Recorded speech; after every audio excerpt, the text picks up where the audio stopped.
Okay, welcome. Welcome everyone to session number 215 of Kevin Reads A Course in Miracles. Session 215. All right. I am recording at a different time of day than I usually do, so it just might be a little noisier.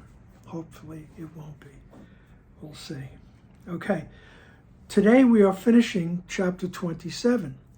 Chapter 27 is entitled The Healing of the Dream. All right. And we will be in section 8, entitled The Hero of the Dream. The hero is in quotation marks. All right, it's on page 585 of the text. And let's just remember that Jesus is talking to the decision-making part of the mind. Okay? And the decision is always going on.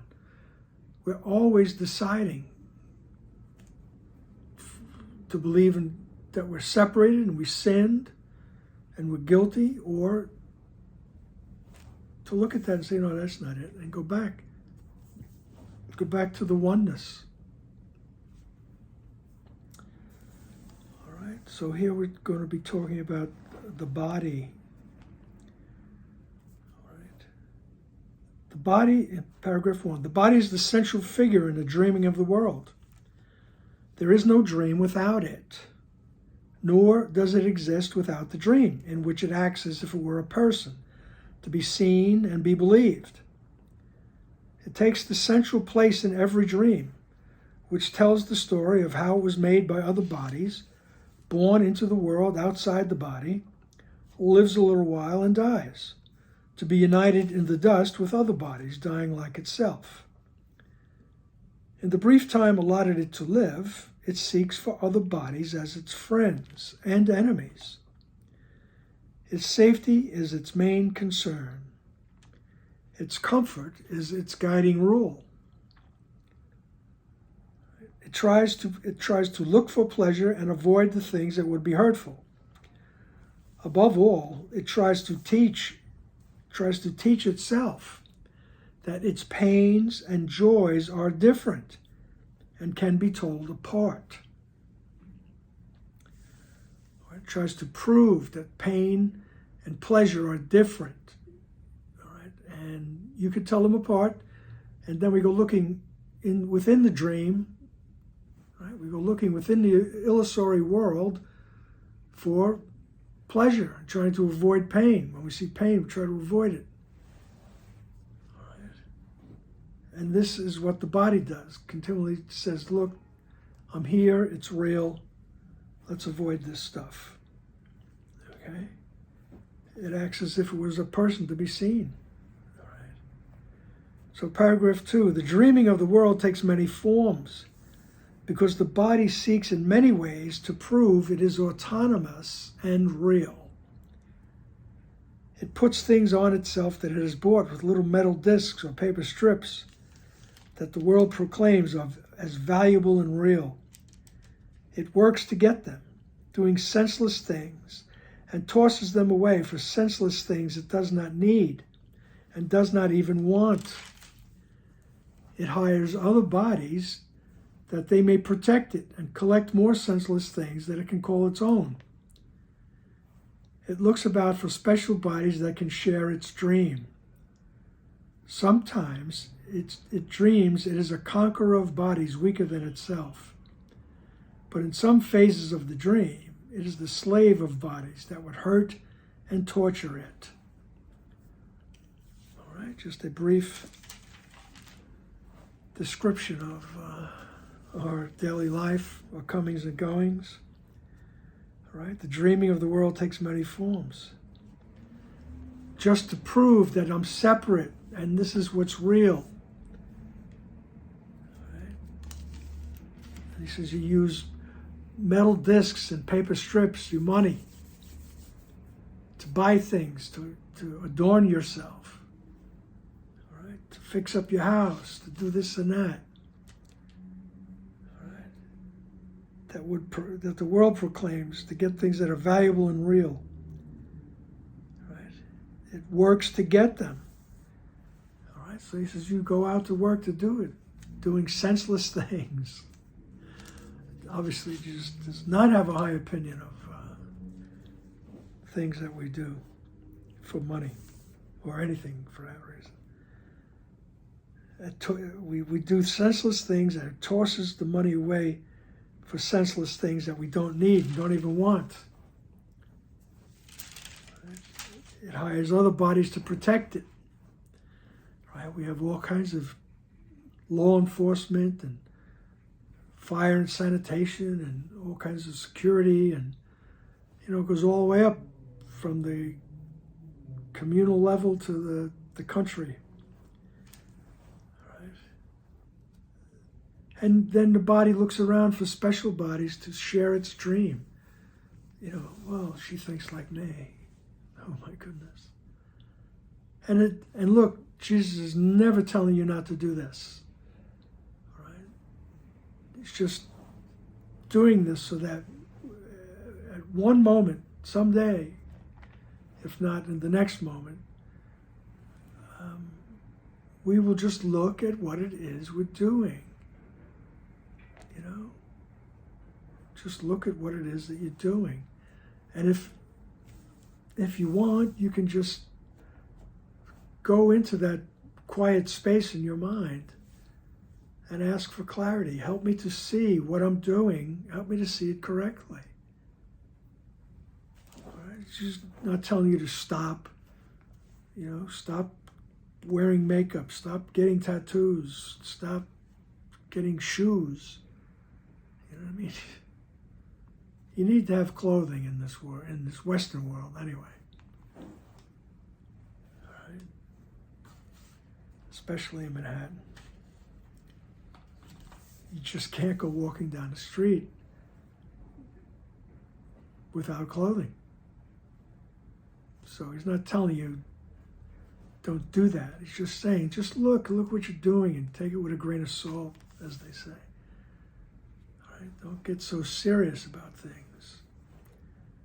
If you have to get dressed up to be respectful, do that. That's not a problem. You know what I mean? It's just, don't become a slave to these things.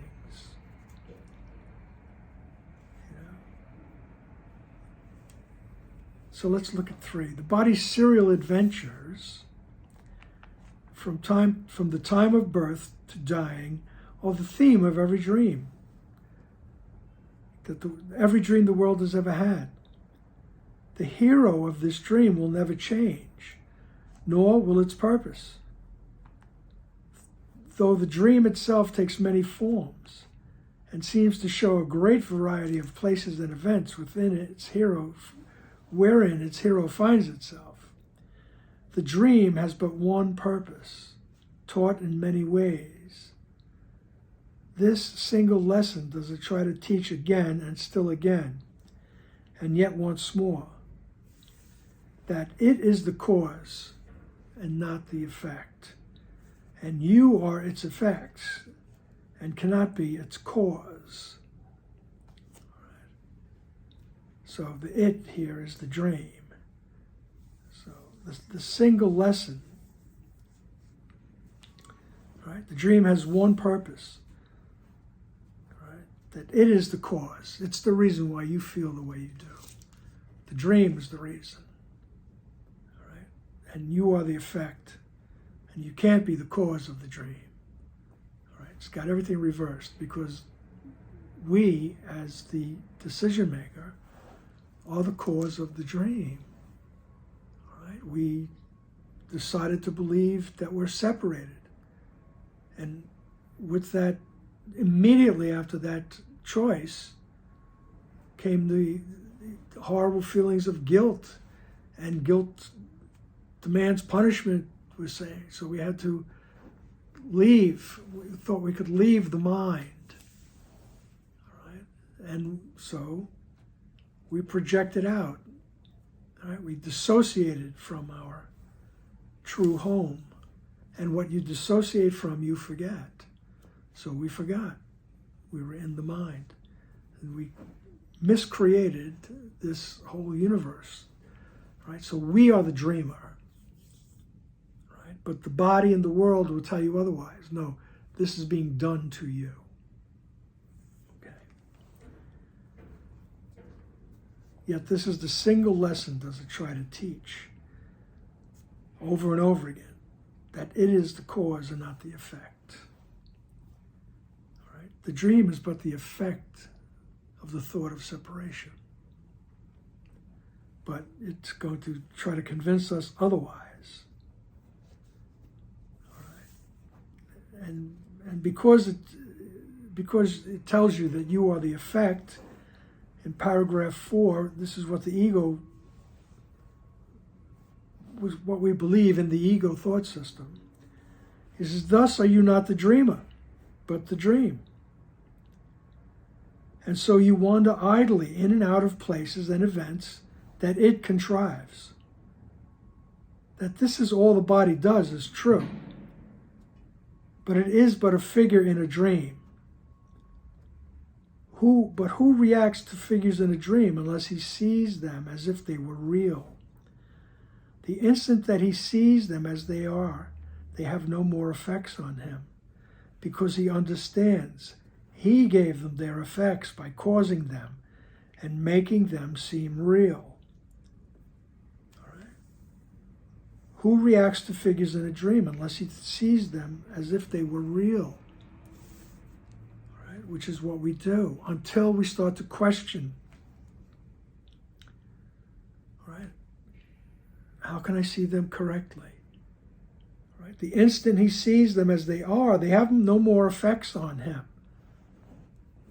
Right? Because he understands that he gave them their effects by causing them and making them seem real. As the dreamer, all right, my secret dream is that I destroyed heaven. I am guilty. I have to push that dream down.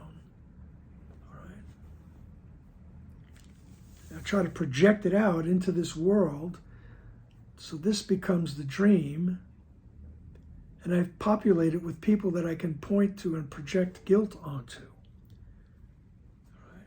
And see them as real, right? Until I decide, help me to see things correctly. Right? And that's the instant that I see them as they are. And then they have no more effects on me. Right? Because I understand that I gave them all the effects that they have. Right? Paragraph 5. How willing are you to escape effects of all the dreams the world has ever had? Is it your wish to let no dream appear to be the cause of what it is you do? Then let us merely look upon the dream's beginning. For the part you see is but the second part, whose cause lies in the first.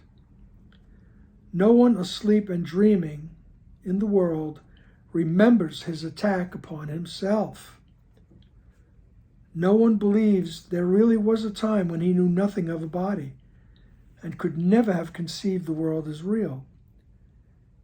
He would have seen at once that these ideas are one illusion, too ridiculous for anything but to be laughed away. How serious they now appear to be. And no one can remember when they would have met with laughter and with disbelief. We can remember this if we but look directly at their cause, and we will see the grounds for laughter, not the cause for fear. So he says, how willing are you to escape this dream, the dream's effects, all right, and the effects of all the dreams that the world's ever had? He says, is it your wish to let no dream appear to be the cause of what it is you do? All right. Are you ready to let the ego dissolve? Are you ready to see the truth? All right. He says, if so, then let us merely look upon the dream's beginning. All right.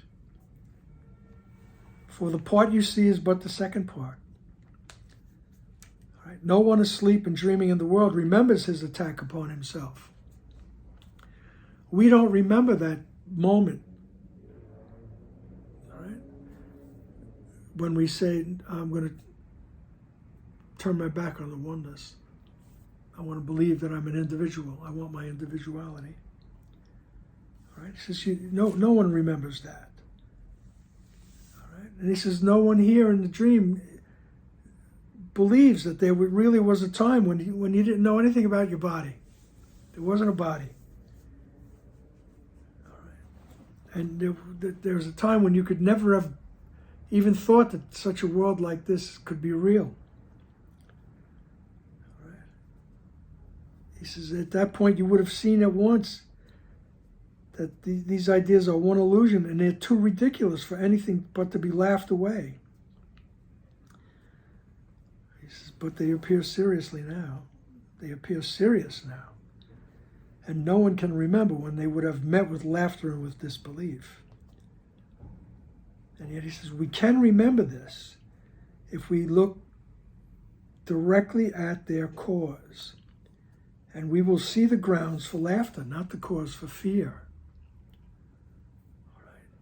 He says, all it takes is to look at the cause.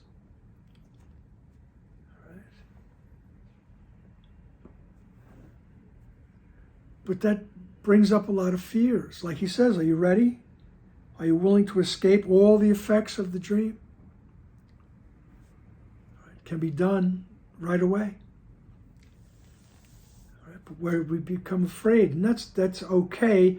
Just look at what it is that you're holding on to. Look at what it is that you believe. And if you're ready, you can ask, help me to see it correctly. So we're going to go to the beginning of the dream here in paragraph 6. It's a famous line in the course in sentence 2. So sentence 1, let us return the dream he gave away unto the dreamer,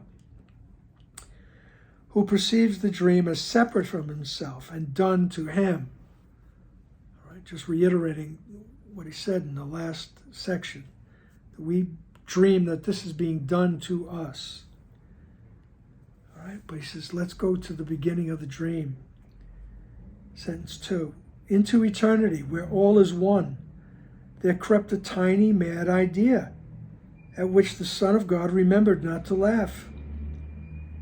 In his forgetting, did the thought become a serious idea, and possible of both accomplishment and real effects. Together we can laugh them both away and understand that time cannot intrude upon eternity. He says, it is a joke to think that time can come to circumvent eternity, right? Which means there is no time. So we took it seriously. We had this tiny mad idea, oh, I can be separate from God. He says, you forgot to laugh at that. Right? You took it seriously. In his forgetting, did the thought become a serious idea and possible of both accomplishment and real effects. So we thought, oh yeah, it's possible. But he says, together with ourselves, with you and your internal teacher, Jesus, Holy Spirit, together we can laugh them both away and understand that time cannot intrude upon eternity. All right? It is a joke to think that time can come to circumvent eternity, which means there is no time.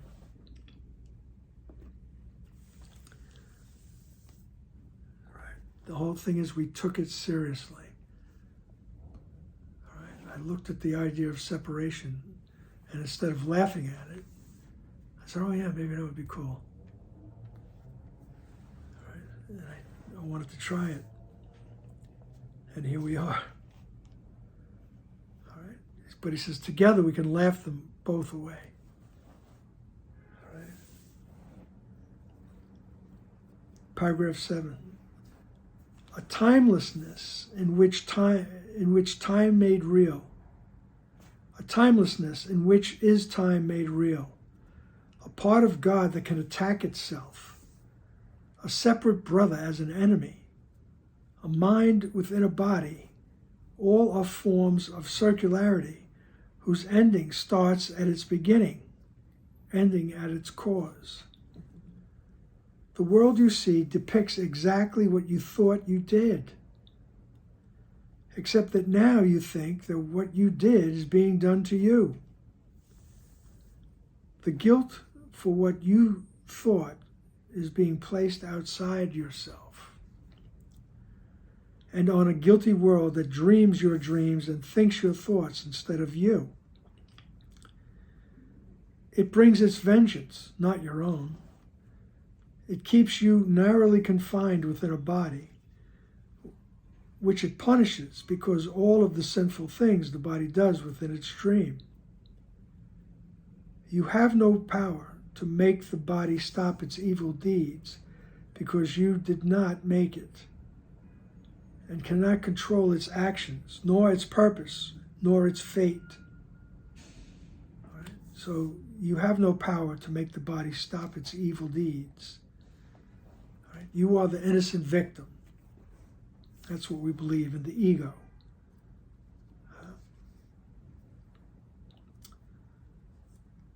So that it brings a vengeance upon you, not your own, because we believed we did something wrong and we were going to get punished for it. So we make up this avenging God, this victimizer God. Right? And it brings a vengeance, not your own. Keeps you narrowly confined within a body.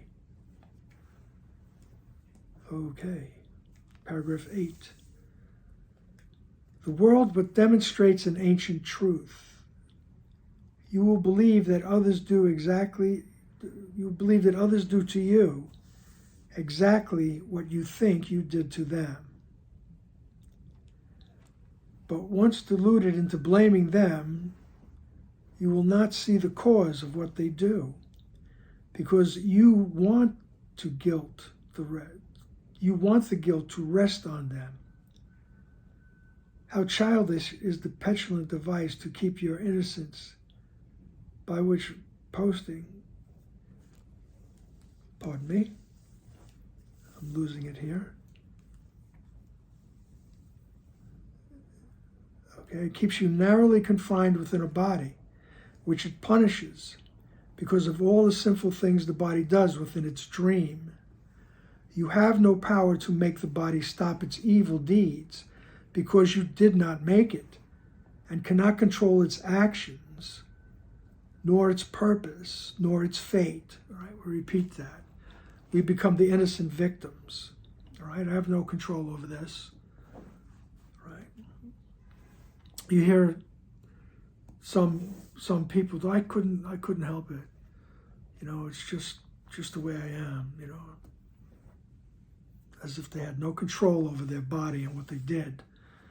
Right? It's not true. You're not the innocent victim here. And then he says in paragraph 6, or paragraph 8, I got so many notes, everything looks crazy here. The world but demonstrates an ancient truth. You will believe that others do to you exactly what you think you did to them. But once deluded into blaming them, you will not see the cause of what they do, because you want the guilt to rest on them. How childish is the petulant device to keep your innocence by pushing guilt outside of yourself, but never letting go. It is not easy to perceive the jest when all around you do your eyes behold its heavy consequences, but without their trifling cause. Without the cause do its effects seem serious and sad indeed. Yet they but follow, and it is their cause that follows nothing and is but a jest. So the cause, this tiny mad idea, this idea that I could be separate, right? He says that's what's nothing and that's what's a joke. Right? But everything looks like it's following from that. Right? It's not easy to perceive the jest. Right? right? When everything around you, all right, reports to you the heavy consequences of your separation. All right? It reports the consequences, but without the trifling cause. All right? That the silly cause is that it's not real. You did not separate from God. All right? And the world demonstrates the ancient truth. You will believe that others do to you exactly what you think you did to them. Right? Not necessarily in form, it's just that the guilt keeps getting passed around. Okay? Paragraph 9. In gentle laughter does the Holy Spirit perceive the cause and looks not to the effects. How else could he correct your error, who have overlooked the cause entirely? He bids you bring each terrible effect to him, that you may look together on its foolish cause and laugh with him a while. You judge effects, but he has judged their cause. And by his judgment are effects removed. Right? By his judgment are effects removed, all the effects. He says, perhaps you come in tears, but hear him say, my brother, holy Son of God, behold your idle dream in which this should occur. And you will leave the holy instant with your laughter and your brothers joined with his. All right. He's telling us very poetically how to be released from this world that tries to prove to us we're guilty and that everybody else is guilty. He bids you to bring each terrible effect to him. Everything. Bring everything to that holy instant in your mind. And ask, help me to see it correctly. Be willing to be corrected. All right? That's just a very unpoetic way of saying, he bids you bring each terrible effect to him, that you may look together on its foolishness and laugh with him a while. All right? He says, you judge the effects. Oh, everything is terrible. It's being done to me. I was when I was much younger, I was in a business where I had to ask this man to remove a piece of equipment that he owned, right? And I wanted to break the contract with him. I told him, we're not contracting with you anymore. And he started to, and I told him, and he starts off with the phrase, first of all, things are very bad.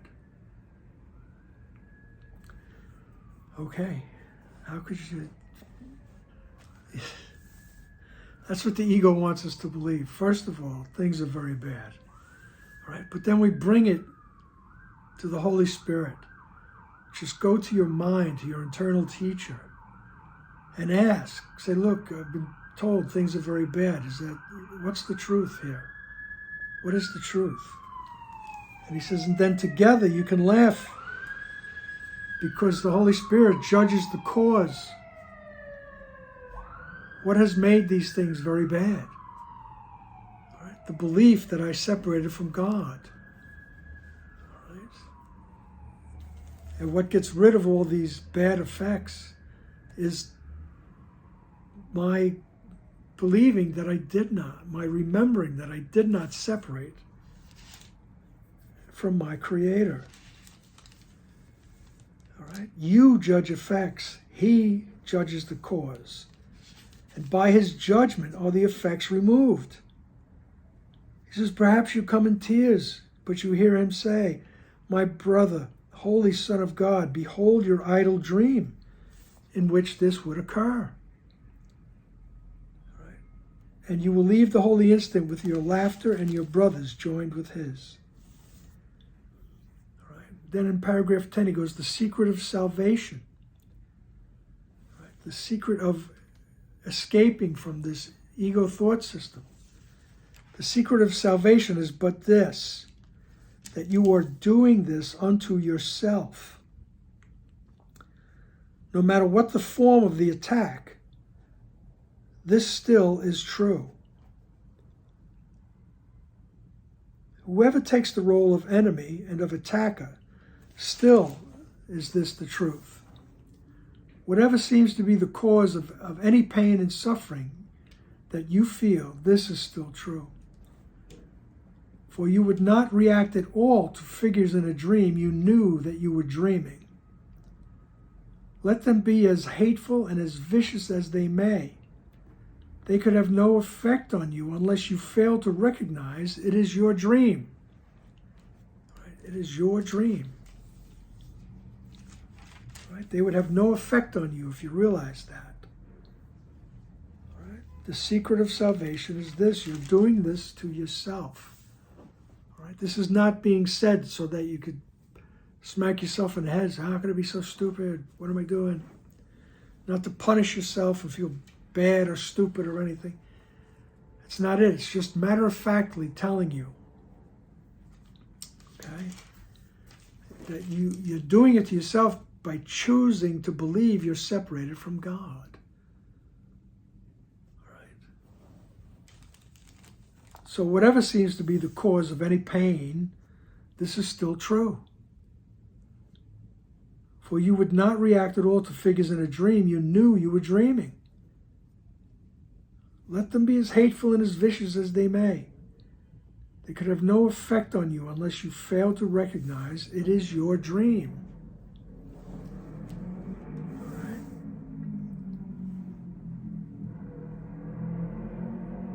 Paragraph 11. This single lesson learned will set you free from suffering, whatever form it takes. The Holy Spirit will repeat this one inclusive lesson of deliverance until it has been learned, regardless of the form of suffering that brings you pain. Whatever hurt you bring to Him, He will make answer with this very simple truth. For this one answer takes away the cause of every form of sorrow and of pain. The form affects His answer not at all. For He would teach you but the single cause of all of them, no matter what their form. And you will understand that miracles reflect the simple statement, I have done this thing, and it is this that I would undo. Right? So the Holy Spirit helps us to see that we made the choice. This is what I would undo. Help me do that. Right? And the choice that I made that leads to all pain, no matter what the form, all suffering, no matter what the form, right? It's all the effect of having chosen to believe that I'm separated. And Jesus, Holy Spirit, they help us to get back to the memory of that time when we were not separated. Right? Or just remember that you're not separated, because there was no time when you were separated. And He says he'll do it over and over again. Whatever. Let's see, the Holy Spirit will repeat this one lesson, this one inclusive lesson of deliverance until it is learned. All right? Regardless of the form of suffering that brings you pain.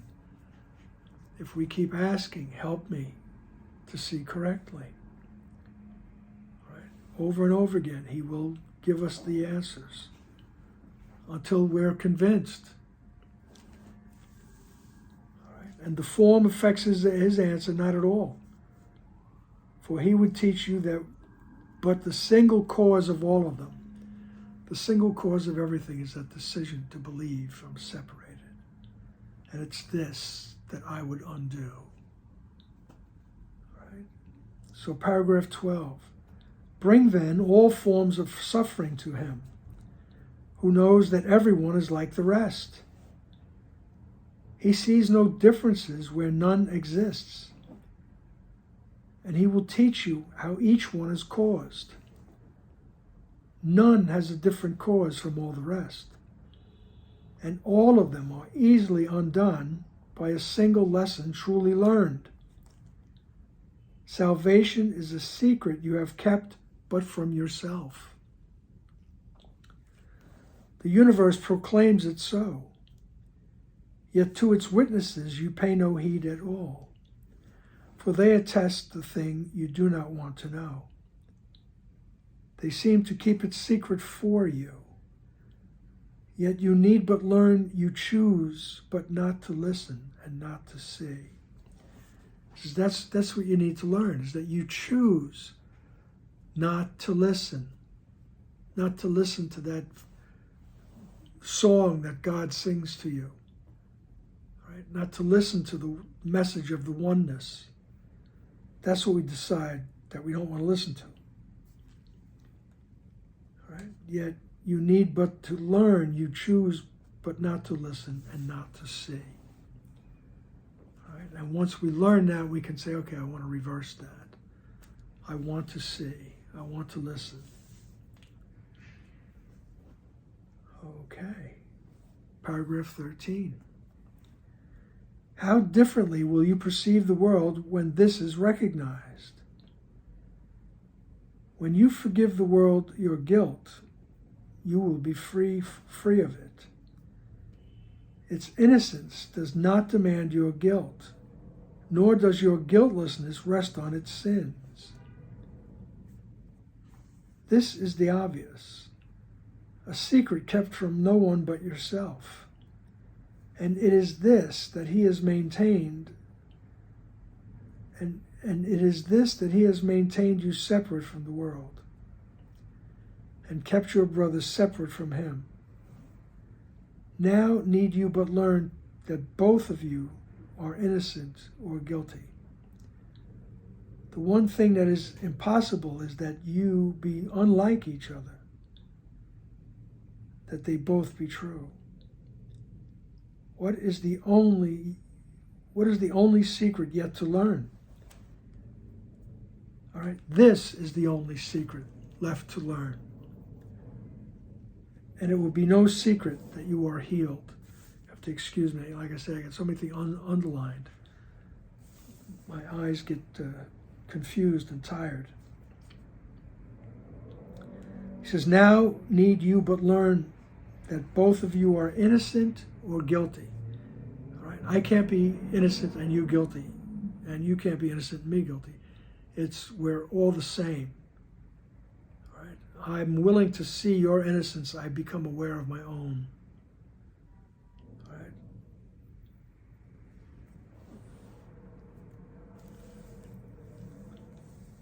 All right. So, and it does. He says the innocent doesn't demand your guilt. If he's innocent, that doesn't mean that you have to be guilty. All right? Nor does your guiltlessness rest on its sin. So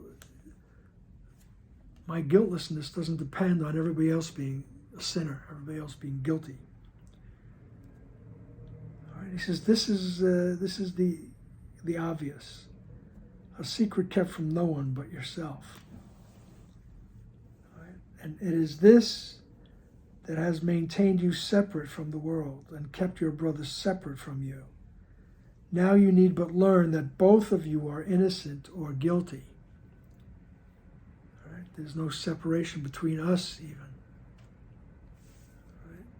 The one thing that is impossible is that you be unlike each other and that they both be true.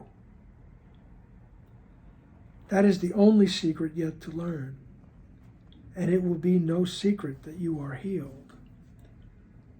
All right. So the only secret left to learn is that we are one. We're all the same. And we're all innocent. All right. And we do that by bringing all those pains and sorrows to that holy instant and ask, help me to see it correctly. This way, the body is seen to be, it's seen to be the illusory part of the dream. It's an illusion just like everything else. And he says, and the Holy Spirit will repeat this over and over again until we get it. Until we get it forever, as we say. Right? So bring all forms of suffering to him who knows that everyone is like the rest. All right? He says, salvation is a secret you've kept just from yourself. All right? No need to keep it from yourself anymore. He says the one thing that's impossible is that you be unlike each other. This is the only secret yet to learn. And it will be no secret that you are healed. Once we see that there are no differences, right, we will be healed. And that will be the healing of the dream, which was the name of this chapter.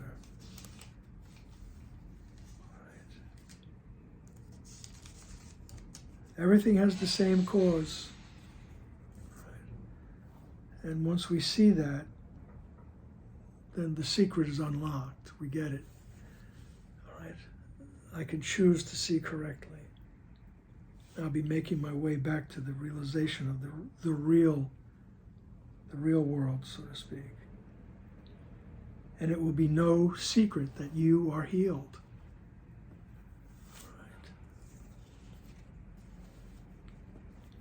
Okay, that concludes the dream. All right? And that idea, like everything else, is to keep bringing it to the Holy Spirit, bringing it to that symbol, Jesus. All right? And asking for clarity. Help me to see it correctly. And we do that over and over again until we realize, okay, and the dream ends. The dream is healed. We don't have that dream of separation. As he says, we'll replace it with a better dream, a happier dream.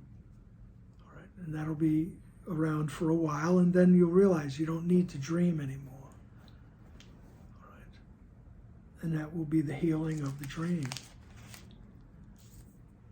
Okay. I know this must have been a powerful section because as I was reading it, I felt like I was swooning. I hope it was clear. All right. And we are moving on. All right. We will be moving on to chapter 28, and that's only 28, 29, 30, 31. 4 more chapters in the book. Okay. Should take us at least 6 months, but we'll get it. We'll get it. All right. Thank you. Thank you for listening. And, you can contact me through YouTube. All right. I'm on Facebook also, Kevin Reads A Course in Miracles. I'm not really proficient with technology, let's put it that way. So it might take me time to answer any questions or emails or messages, and especially with the YouTube, I'm a little shaky with that, but I get there. All right, that's enough about me. And I'll see you at the next session. Bye now.